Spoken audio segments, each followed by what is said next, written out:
Porky's Revenge. Hell yeah. So after last week, I guess I inspired Chris to watch the next one in the series. Well, we were talking about it. I'm like, hey, I got that Kino Blu-ray at home. Let's crack it.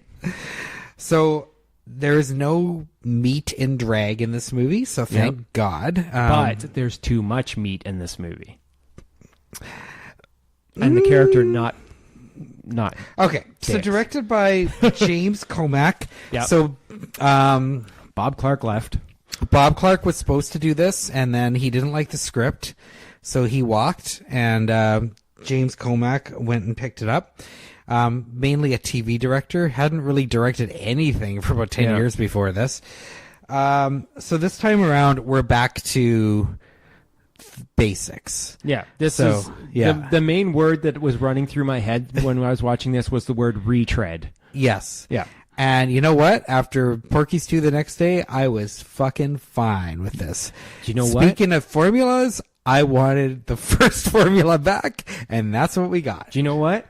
I was fine with this too, because this is the one I'd seen the least. Yeah.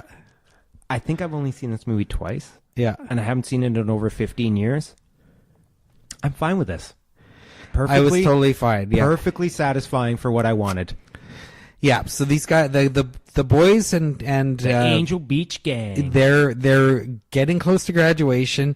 The movie opens as usual with Pee-wee having a dream and having a boner and a super hot girl, Inga, opening her graduation dress and her glorious, you know, ja, popping out, and I remembered this vividly from when of course you did. When I was a teenager. You didn't remember this? You weren't like, I remember this? I remembered very little of this. I remember this. So yeah, she was played by Kim Evanson, Playboy Playmate in 1984. I definitely remembered this scene. So then we're just, led as the gang go through their usual set pieces. Yeah. As they're in their final year, before they have to go face the world. Yeah, there was a lot of lengthy set pieces in this one. There was. So were, the first one was like a pool scene where the basketball team, that was a new element in this one. They were actually in previous movies, the basketball thing was mentioned. Oh, was it? They just never. It's more of a thing in this one. Yeah. It's the main crux of the plot for the most of it. Yeah. So basically, the cheerleaders say that if the guys win the game, that they'll have an orgy. So that's the first set piece, and it takes place around a swimming pool at one of the girls' houses. So that was pretty funny. Then we're introduced to Porky is back in this movie. Yeah, Chuck Mitchell, which he should be. And we're also introduced to his daughter Blossom. Yeah. Who has a thing for meat. Yeah. So in this movie, Porky's back, but he's transplanted his strip joint to a riverboat, basically, which I thought was kind of fun. Yeah. Yeah, so he drifts down through to the rivers and just lets people come on and look at strippers, and then drops them off at the shore at the end of the night. It's pretty smart. Pretty smart for Porky. Yeah, if he gets in trouble, he could just go out into out in the middle of the lake and no one come after him, really. Exactly. Yeah.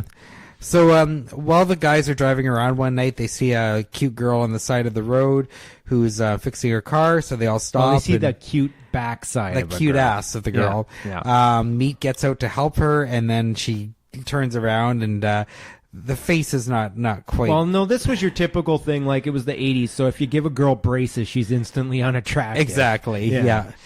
So a lot of the plot is around the girl, she turns out to be Porky's daughter. Yeah. She's got a thing for meat, and she's trying to get with him through the movie. Well, and then the plot also that the basketball team coach is in debt to Porky, really heavily. Yeah. So they say to clear his debt, they'll throw the final championship game. Yeah.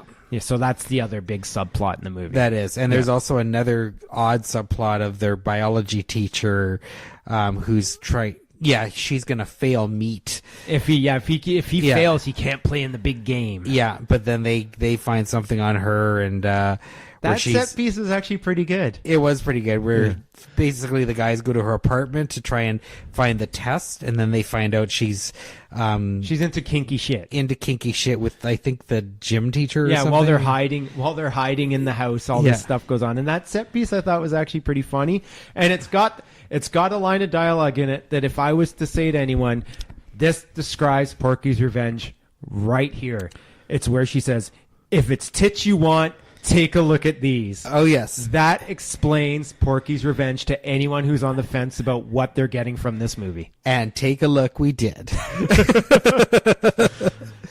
And they're pretty nice, too.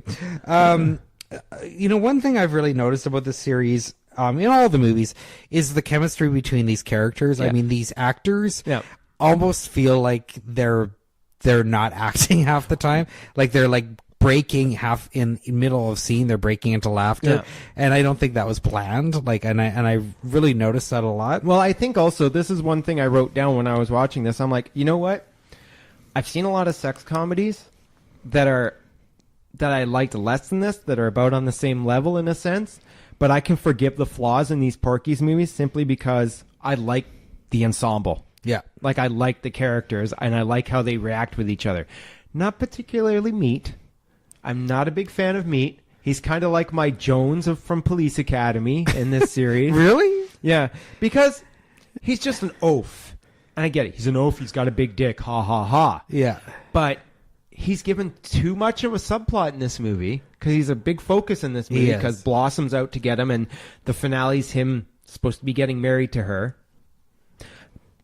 Much like Meat was given a push in Porky's Revenge, and Wendy was pushed back behind to the back burner again. She was. Whereas in part 2, she was given a prominent thing, and that was my favorite thing about part 2. Yeah. She has not much to do in this one. Well, I still felt like she was part of the gang. She was, but after 2, I was kind of disappointed. Yeah. Yeah. Yeah, that's true.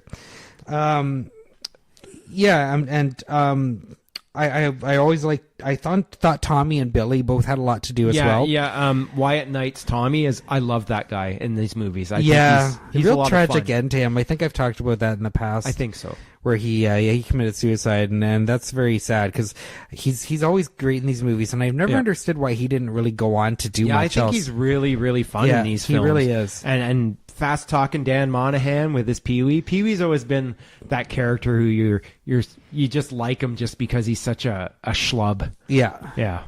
And not sure why Roger Wilson as Mickey and Cyril O'Reilly as Tim did not return. They were both in the first 2, but I noticed them both not being here in this one, but they were 2 of the ensemble members that were gone.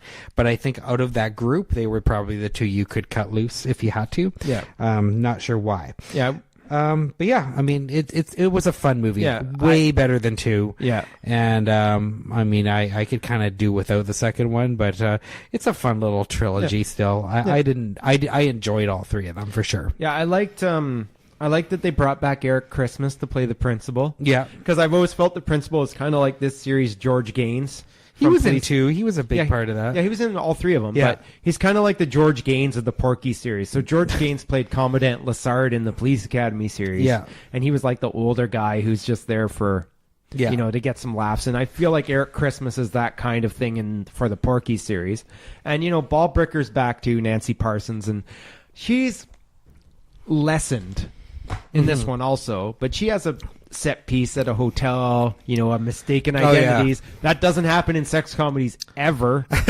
And they give her kind of like a sweet moment, I guess you'd call it, near the end of the movie. Yeah, they did. So Ballbricker's not a villain as much in this as she was in the other 2, so that was kind of nice. Yeah. But it's just by this point, the guys are looking 35 and they're graduating high school. It's true, but I still wish there was one more, But you're still, by this point, you've been with these guys long enough that if you like these movies, you're like, oh yeah, this is kind of like I said about things being comfort. Yeah. That's kind of what the Porky series is by revenge for me. I'm like, I like these guys, so I'll hang out with them for another 90 minutes. Yeah, for sure. So, yeah. Porky's Revenge. Porky's Revenge. If it's tits you want, take a look at these. Oh, yes. That's what its subtitle should have been. We're good. That was good. It totally hit all the all the buttons that the second one missed. Totally did. And Kim Evanson. Ja.